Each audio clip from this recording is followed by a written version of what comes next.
I grew up in Ireland, with Catholicism around me, and a lot of Irish folklore. The stories I heard growing up were simple. They were lessons, and the main theme of those lessons tended to be that feelings belong to the individual they originate from. What I mean by that is emotions don't become anything else other than what they are, emotions. They lead to choices, and choices bring consequences. Pride makes our hero reckless. Jealousy drives someone to curse an entire family. Think Aoife and the children of Lur, swans for centuries because of the emotion of spite. The monster was never a separate entity or thing. It's the harm that we as individuals do when we're selfish, careless, or cruel. That's the lens I had until modern anime. What hooked me in was seeing emotions leave the body, becoming a manifestation of something greater. Fear spawns curses, obsessions that rewrite a person's DNA, ancient terrors that can materialize into devils. So in this video, I'm tracing that shift of emotion drives action to emotion creates entities through One Punch Man, Jujutsu Kaisen, and Chainsaw Man. These three examples cover the concept in a variety of ways, none of which are as personal as One Punch Man's system of monsterization. The two other examples explore how emotion creates beings beyond the human form. One Punch Man is different. Instead, the emotion, the hatred, the drive, all those strong emotions that drive so many people to do so many good and horrible things, in this case, it doesn't create an external being, but instead can reside inside a single individual, changing their physical form as individuals. That's why we see so many styles of Beastman or other anthropomorphic forms that are, humanoid. Because these are humans. There's mention that there are natural born monsters in One Punch Man, but at the end of the day, they all probably originated from humanity. A perfect example is Birdman. Now, in season 3, we'll cover Birdman in some capacity, but he gets covered later down the line within the manga and webcomic. So, spoilers for season 3 ahead, if you even care about that at this point. But Birdman was a character on a kids' TV program, and it meant everything to him. He was a method actor, and he fell in love with the role, but the show got cancelled, and he threw himself into despair, where he was only able to get validation while wearing the costume from set. Everything in his life apart from that was pathetic.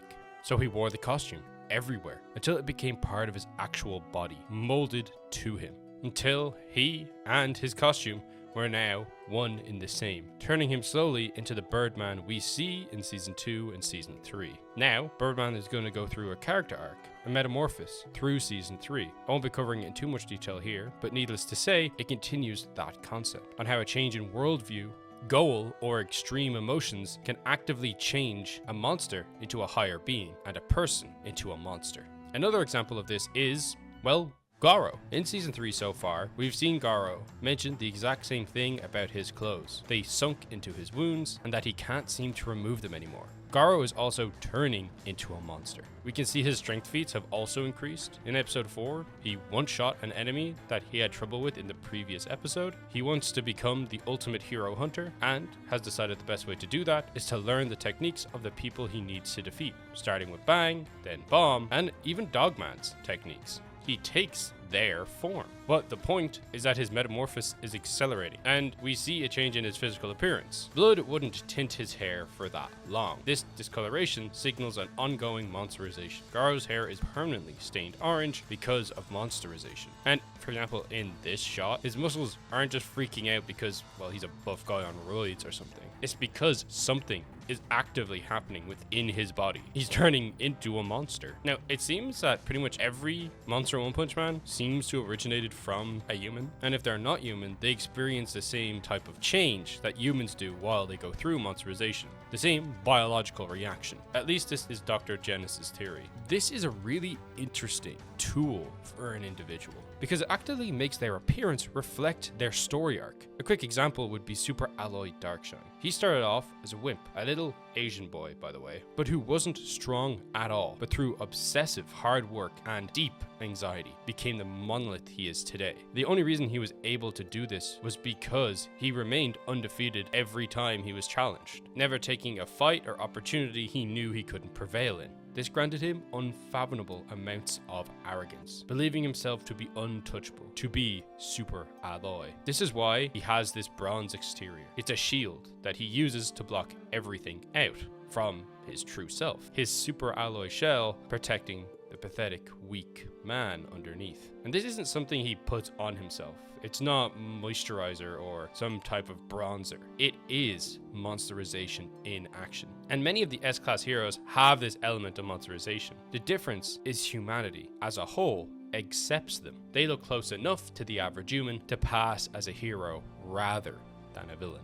In the manga, we have a Mai mask. Throughout the entirety of the Monster Association arc, we see a darker side to Mai mask showing. He's hiding something, and he questions everyone around him. One moment in particular springs to mind, where he accuses Zombie Man of being a monster himself, for his ability is monster-like in nature. Later down the line, it was revealed that Mai mask actually was projecting there, for he has undergone monsterization to turn into the pop idol form he has now. He was once a brave hero, not a very successful one, but a brave one, but he didn't have the best physical appearance. So he hid his face with a mask. And when that mask shattered, it revealed a beautiful face. His obsession with being perfect and presenting as this ideal hero became his physical form. But when he grew to accept himself and his flaws, he grants himself even more strength. But he sacrifices that perfect visage. And this is why Saitama thinks he's a really cool guy. He sacrifices his image to do the right thing. He's living up to his own ideals. So One Punch Man turns the person and their despair into a monster. What happens when everyone's bad feelings don't stay inside at all? What if it leaks out and piles up and grows legs? Well, that's Jujutsu Kaisen. Every human leaks cursed energy when they're anxious, angry, grieving, any negative emotion. You, me, the crowd on the morning train or bus into work. And it drips into the places we all worry about. Schools, hospitals, subways, work, disaster sites, graveyards, churches. And when that leak gets heavy enough, it congeals. It becomes a curse. Not a human who's lost a plot and is turned into a monster. A thing that never existed before other than in those negative emotions. Giving emotion a physical form and in some cases, a conscience and intelligence. And this is like one of the reasons why JJK's monsters or curses don't feel like X people, apart from one, kind of. They are ideas that come to life. Ideas with teeth. They act on the emotion and the instinct that birthed them. That's why you can't really redeem any of these curses. That's why they're the perfect antagonists. Take Mahito, for example. He's the Stitches guy. And he's what happens when our fear of other people, our habits, our dehumanization of each other, well, takes form. His ability is idol transformation. He touches your soul and your body obeys into the shape that he sees fit. He controls humanity. And although he's the most human of all these curses, he isn't a man. All he is, realistically, is a principle of people hurting other people as a consequence of our actions. And although in today's world we hate our fellow man more than ever, there are other things that we have negative emotions of. For example, if we look at Jogo. What if a creature was born of the human rage, pain, sorrow, anxiety of volcanoes or extinction events? We know an extinction event is something that wiped out the dinosaurs. We know volcanoes because of Pompeii and the thousands of people that died. We know that Yellowstone, a mountain that exists in America, if it were to erupt, all life on Earth would literally die within months. These are things that, yeah, we should fear as humans. But what if that came to life? What would they think? Would they think that humans deserve to live? Of course not. Because it's born of the fear of that exact thing happening. It would be a walking eruption. And that is Jogo. His domain is basically a volcanic coffin that he traps you in and you evaporate in mere moments. A disaster of the natural order. A creature that despises the audacity of mankind to claim to remain supreme. This system really allows you to create real monsters. They're actively born from negativity, and whatever righteous goal they hold up to themselves isn't always noble, and oftentimes is pretty damn negative. Jogo actively just wants all humans to die because he's a volcano guy. Jogo hangs around with two other curses whose goals are actively understandable. The pollution of our waters and the destruction of forests and nature are two sympathetic goals. But Jogo is actively made up of pure fear and anxiety. and that's why he comes across as far more antagonistic than the rest of his crew. I wonder if there is another system that utilizes just that fear that can create an antagonist like that. If fear was the only thing you needed to create monsters, well, that'd be Chainsaw Man. After JJK's cursed economy, Chainsaw Man shifts to an external devil system, much like JJK's external curse system, but with one key difference. Only one input: fear. A devil embodies the fear attached to a name, concept, or anything else. Guns, darkness, bombs, even tomatoes. The broader and deeper the terror around that name or concept, the more overwhelming the being that represents it is. That's why everyday nuisances, like, as I said, the throwaway tomato devil, is going to be a wimp. While something ancient and universal, like darkness, gives you a top-tier, reality-warping menace. They are the world's anxieties given bodies. So very similar to Jujutsu Kaisen's curse system. But instead of running off all negativity, they run off only fear. But they are a little different. The cosmology locks hard the idea in place with a two-realm loop. Devils exist across our world and hell. Kill one here and they'll reincarnate there. Kill it there and it'll return here, typically with its memory scrubbed. But as long as humans keep fearing that thing's devil will come back, and the cycle will continue. So maybe a devil or fear will only stick around for a few hundred years. But there is primal fears. Devils born from terror so old and universal that they almost will never die in the first place. But just because they've been around for a while doesn't mean that they're going to be the most powerful. See, the most powerful demons, things that are tied to human nature. The fear of the environment taking away our food, the fear of what our fellow man is capable of doing to us, and the ambition to want to have everything. These three concepts create some of the most powerful demons in Chainsaw Man. However, power scaling, in that case, isn't elastic, because public perception is part of the fuel. Our world-shaking tragedy could spike fear, and with it, a devil's strength. That's the backdrop of, the entire Gun Devil plot. The idea of guns as instruments of mass terror, concentrated by a catastrophic incident, turns the Gun Devil into a geopolitical specter. So powerful that even its fragments matter. Even pieces of it are feared. So much to the point that they have enough power to be magnetized to one another, and can amplify the power of lesser devils that consume them. This is a power that is granted to it, which keeps fear circulating.